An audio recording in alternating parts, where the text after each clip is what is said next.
big part of my mining strategy is to routinely sell off some of my older mining hardware so that I can take the money from those sales and reinvest that into newer, more profitable mining hardware. Because in doing so, I can cycle through what I always believe to be the best mining hardware at any given moment, and I can also sell off some of my slightly older hardware before it becomes completely unprofitable to mine with and therefore loses a lot of its value. And it just so happens that right now is probably a time for me where I'm looking at selling off most of my current mining farm so that I can then take that money and reinvest it into new mining hardware. So essentially revamping most, if not all, of my current mining farm. Now, of course, there are some of my mining hardware that I'm definitely sticking with and won't be selling, but there is also a very good portion of hardware that I am looking to sell at this point. Again, so that I can reinvest it into newer hardware. So in this video, I want to go through and look at all of the hardware that I'm currently eyeing as I'm getting into sort of revamping my at-home mining farm. And I'm actually going to do this with two different approaches. The first one being looking at setting something up completely for at-home mining, you know, with my somewhat higher power rate of about 17.5 cents per kilowatt hour. But then I also want to be looking at a second option, which would be to just decide to go all out with hosting and then what I would get for hosting instead of mining at home, because those would be two quite different setups for me. And I would therefore go with different hardware for those two setups. But I thought it would be interesting to not just get my own perspective on what I should be getting, but also involve someone else and get their take on what hardware I should be getting in my situation. So that's why I invited fellow YouTube content creator, hobbyist miner, to kind of give his opinion. So this will be a back and forth between what I think I should get and what he thinks I should get. So that is what's coming up in this video. After this quick word from our sponsor. My personal strategy in mining is to have a diverse farm. A big part of that is having ASIC miners for multiple different algorithms. Not only does that mean less risk, as you're not putting all eggs in one basket, but you're also exposed to the profitability of multiple different coins, which could be very advantageous. And with that in mind, there are currently two miners in particular that I'm interested in. The first one is the new at-home Dogecoin miner from 𝗧-𝗦𝗛𝗧. Dogecoin miners are always on my radar as they let you merge mine multiple coins at the same time without using extra power, with more mining rewards coming from new coins being added regularly. And the 𝗧-𝗦𝗛 actually offers top-tier mining efficiency while still being home mining friendly, as it's silent and runs on both 120 and 240 volt power. And the same goes for the second miner I'm currently interested in, which is, well, either the AE1 Lite or the AE0 from iServer. They both also have top tier mining efficiency while still being home mining friendly, but they mine a 𝗬𝗎, which is a smaller coin with a smaller network. And I love getting smaller miners for coins like that in order to diversify my farm, especially when they offer excellent performance like these ones do. But where can you get these miners from? Well, why not check out this video's sponsor, Coin Mining Central, which is an online store for ASIC miners with an over 6-year track record of overwhelmingly positive customer reviews. They have all the latest and most profitable miners, from silent home miners to full-size ASICs. They can even provide immersion cooling systems and offer great bulk pricing on ASICs. On top of that, if you're in the US, you can also choose to order directly from their US stock of miners to get even faster delivery and to avoid customs and import charges. Based in the UK, Coin Mining Central prioritizes great customer support, strict personal detail protection, and free worldwide shipping on all miners with no additional payment fees at checkout. You can also utilize their loyalty and referral programs to save on your next purchase. Plus, use my link down in the video description and code SEB at checkout for a roughly $130 discount on every miner in your order priced over £1,000. Like the 𝗧-𝗦𝗛𝗧 that I mentioned earlier. Or if you want to get a discount on the iServer AE1 Lite or AE0, you can use the code 𝗧-𝗦𝗡𝗜𝗢 instead. So if you've been wanting to get some ASIC miners, check out that link below together with the code to save on your purchase. All right, everyone, say hello to the hobbyist miner. I'm sure at this point you are well familiar with him already, but just in case you want to go check him out after this video, I'll link his channel at the end of the video as well as down in the video description, and I'm sure in the pinned comment of this video as well. But yes, as I said in the intro, he's gonna help me kind of revamp my mining farm here, and we're both gonna go through our suggestions, well, two different suggestions each. So one for kind of keeping it home mining friendly, and the other suggestion being just going all out hosting and what to get in that case. Hobbyist, thank you so much for joining me. Thanks for having me. This is always fun. I think it's very important as a miner, as a home miner, to kind of reevaluate. Where am I now? Where have I been? And like, what does that future look like for you? Especially right now, we're seeing a massive shift within the home mining industry. So this is perfect. Yeah, and I also think this could work for people wanting to get into mining and start now as a little bit of like, you know, what to get if you want to jump in now. You and I did a similar video on your channel, kind of giving our first few bits of tips and tricks for people wanting to get into mining, and our you know, initial pieces of advice there. I guess I should actually link that video down in the video description, because I think that was a really good conversation you and I had over on your channel. So yeah, anyone interested wanted to check that out, that will be linked down in the video description. But if you don't mind, I'm gonna kick us off on this little conversation. Go for it. Let's do it. Cool. So at home mining friendly, what I would get, or what I'm kind of looking to swap my farm into. And the very first thing is this. I'm definitely not getting rid of this. And yeah, I'm definitely gonna be running this. So I just made a video on this on the channel. This is a 𝗧-𝗦𝗡𝗥++. This is a small little Bitcoin miner, which is actually pretty decent in terms of mining efficiency. But the main purpose for little machines like this, I also have another little one here, the 𝗦𝗡𝗥.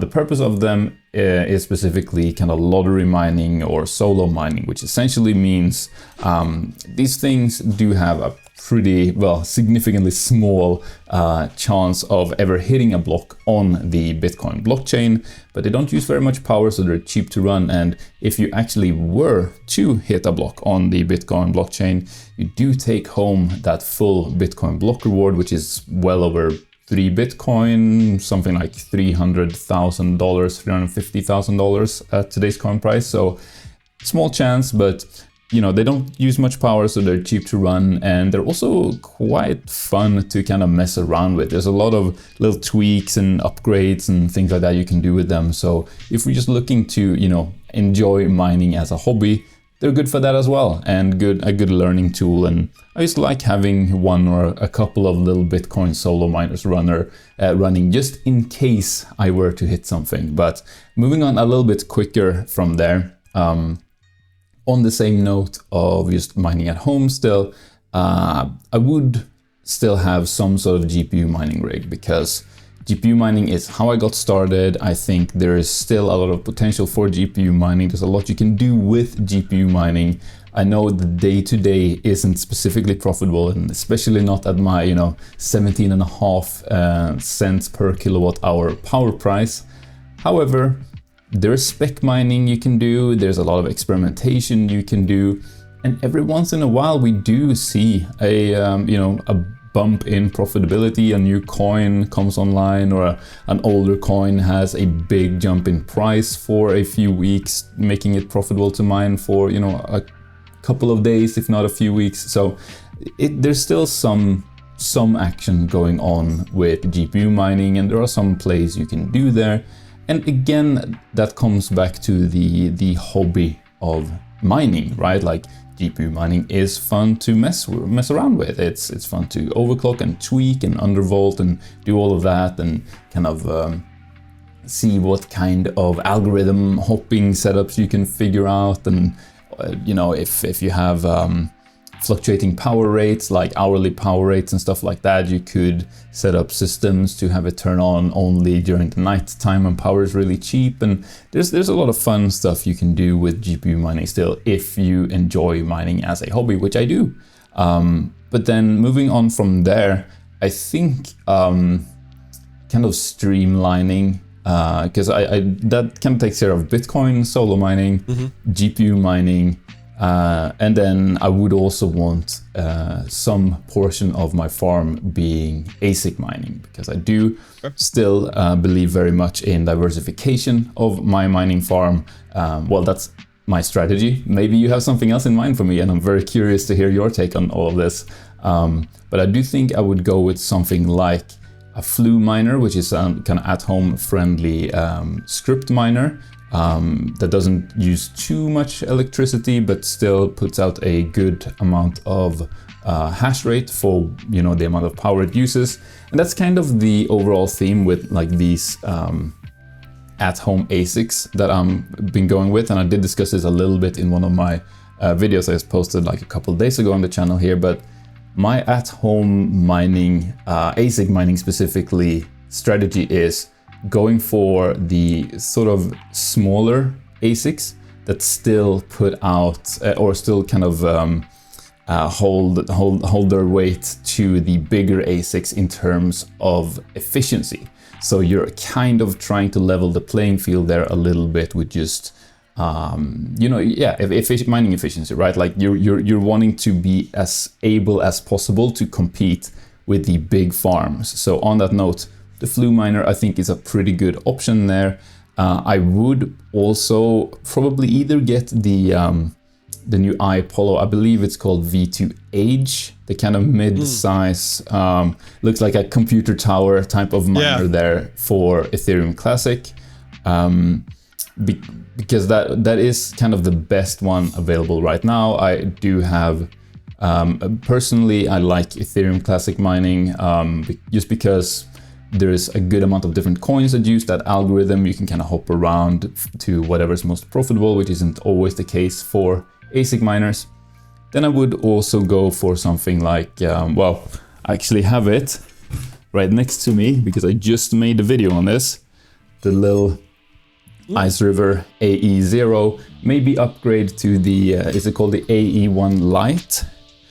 Because I do also want to diversify into the little bit more niche algorithms as well. So a little bit of Aleo mining, a little bit of Alephium mining, maybe, even though it's not really profitable at my power rate.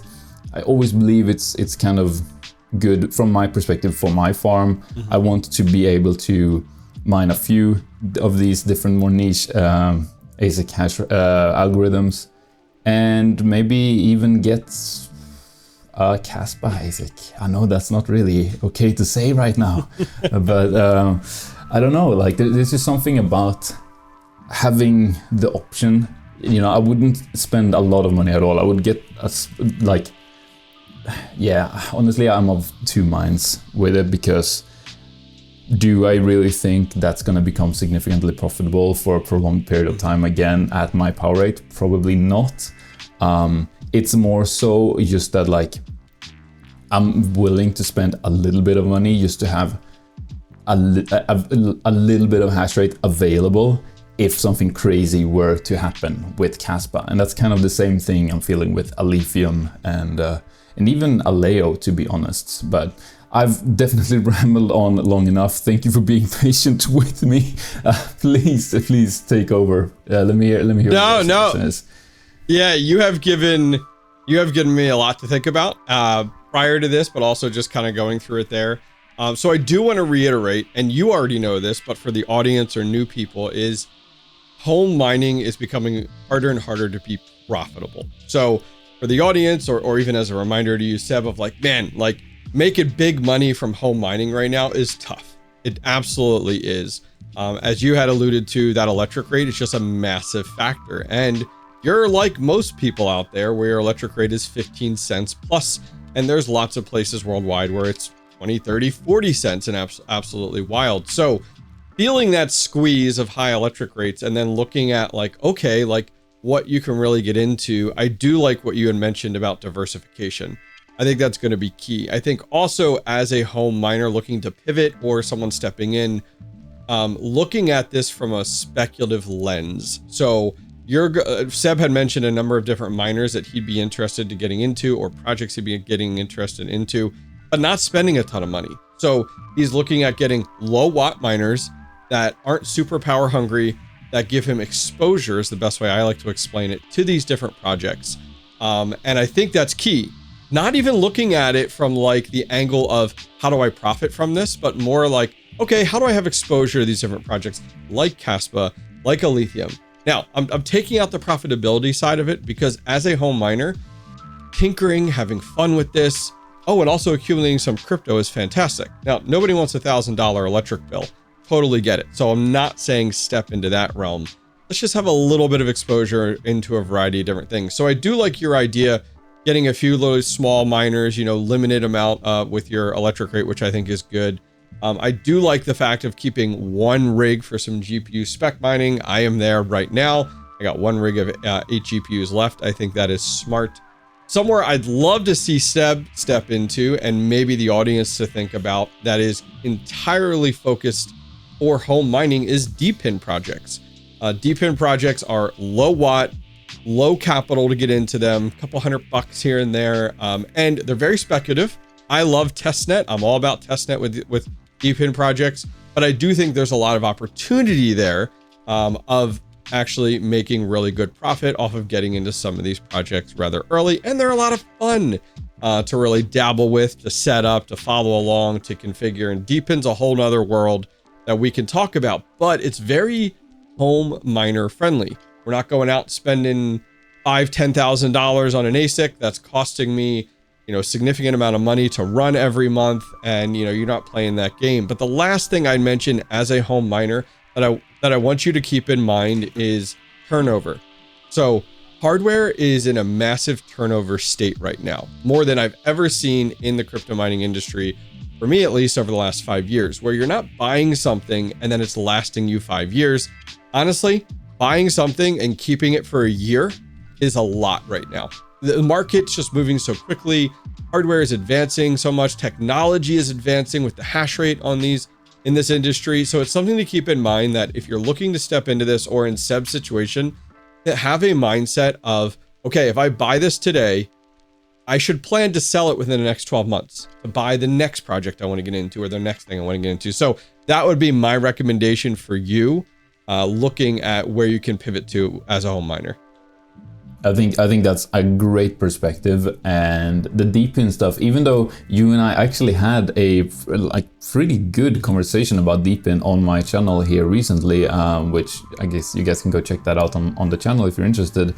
It had completely, I completely blanked on that when I was kind of putting together my little list here, prepping for this video of what I wanted to get into. But yeah, I mean, DePIN really feels like kind of the new move for home miners, because you're getting into this field of still running something at home, but like instead of kind of competing with power, you're sort of just competing with participation. And I believe that is a good step you can take if you are willing to get into that side of it, of course.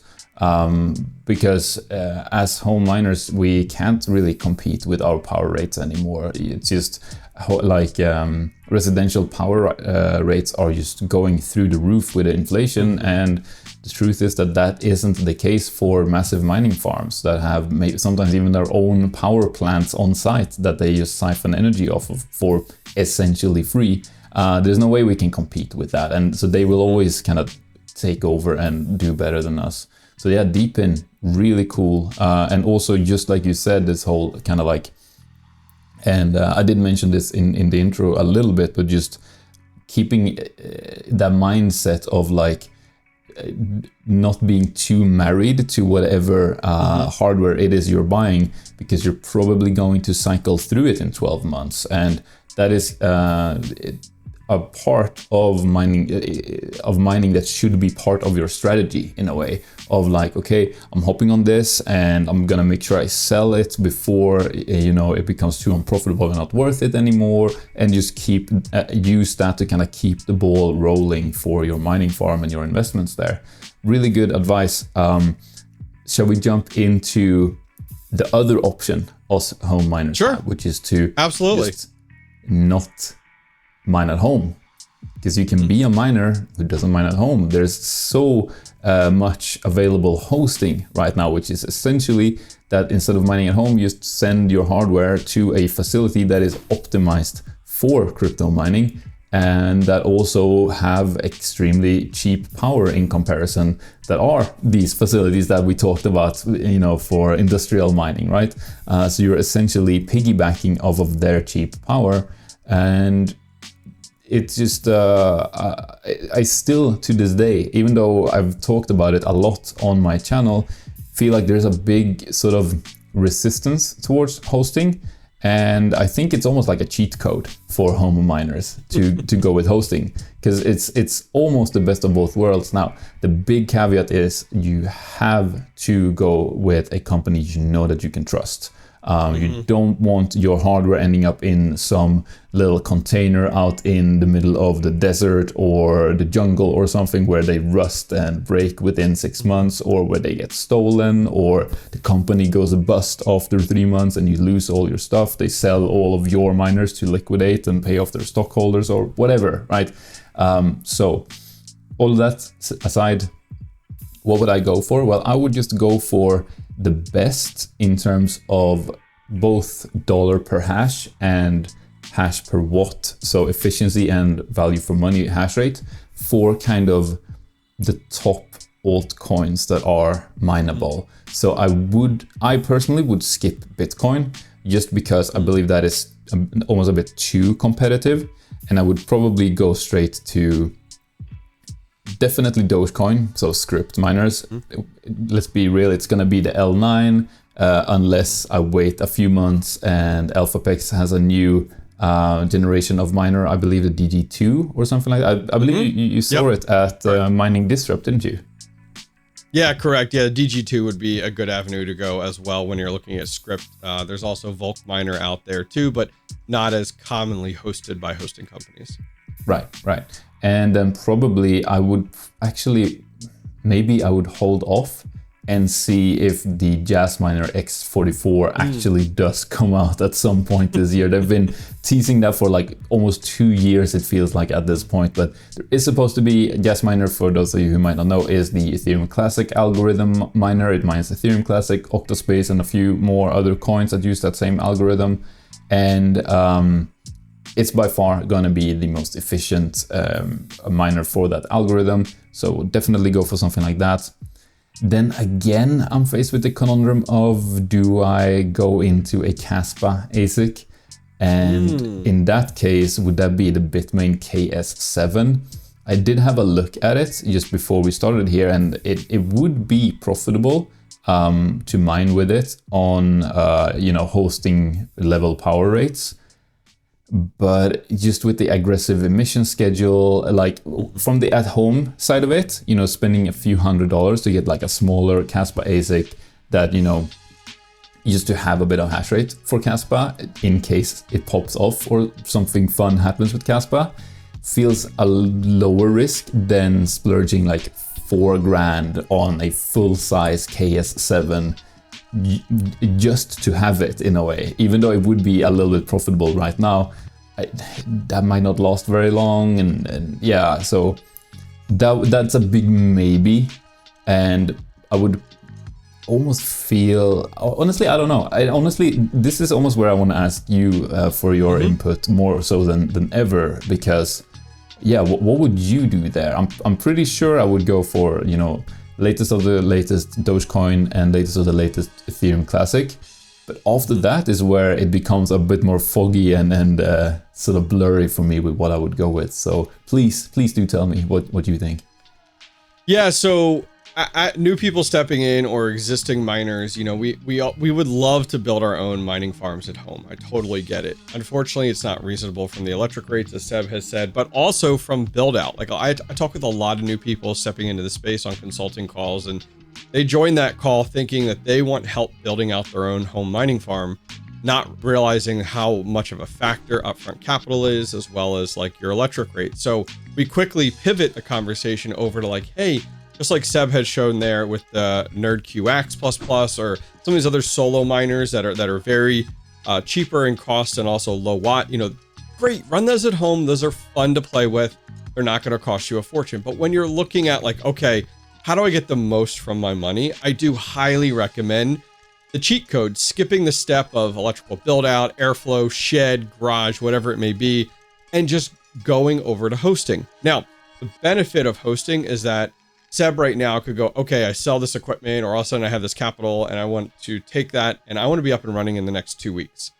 That could absolutely happen. He can purchase an ASIC, and with a trusted hosting company, and Seb alluded to this a lot as well, I would highly recommend you do not Google hosting companies, because you will absolutely get scammed, or you will end up in a Russian mining container, or South Africa, or somewhere that you don't want your hardware to be, that you probably may never get it back from. And I'm not trying to scare you, but I want to be a realist here, but instead take recommendations from individuals you trust, whether that's myself or another YouTuber, or you know someone who's hosting and they can recommend a company to you. In this industry, someone's recommendation or that avenue is very, very valuable from that trust perspective.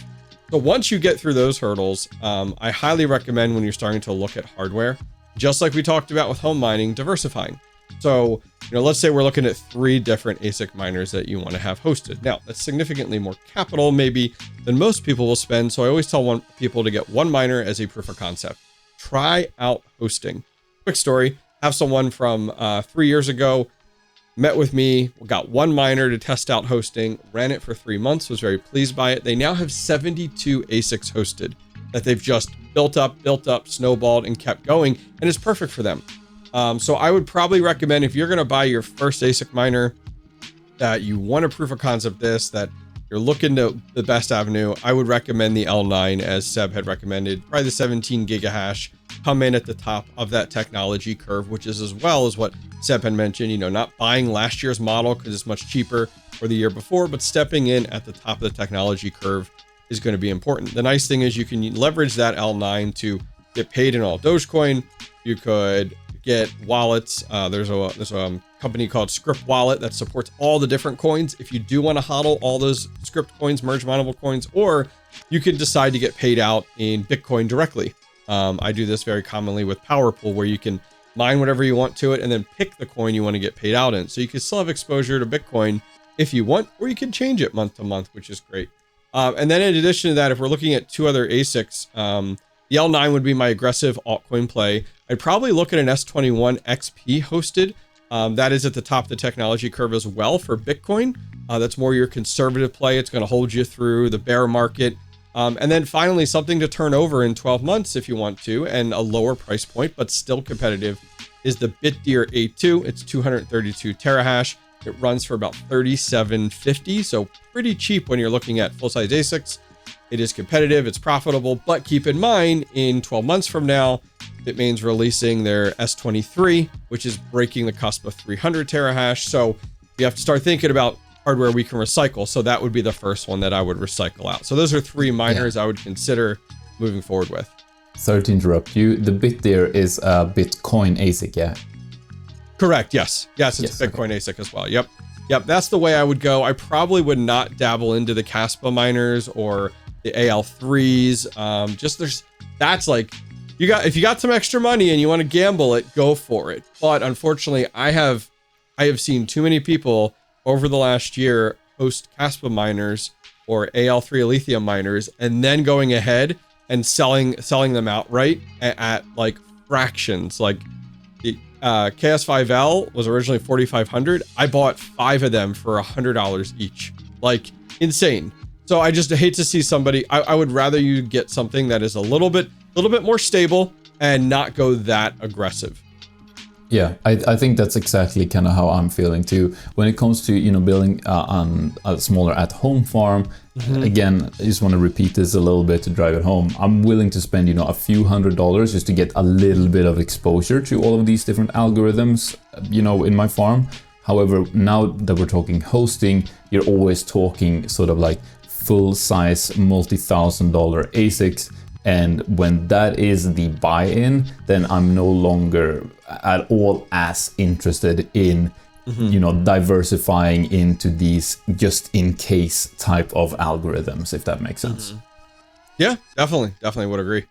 Well, wonderful. Hobbyist, unless you have anything else you want to add, I want to say thank you so much for giving me your input. I've definitely got a lot of things to consider now going forward with my own farm. I hope this has been interesting and educational to those of you listening as well. And if it was, then please give the video a thumbs up, and obviously go subscribe to Hobbyist's channel if you haven't already. I'll put his channel, my channel, and a couple of videos we've done together previously on the screen. So go check that out, and we'll see you in one of those videos. Thanks for watching.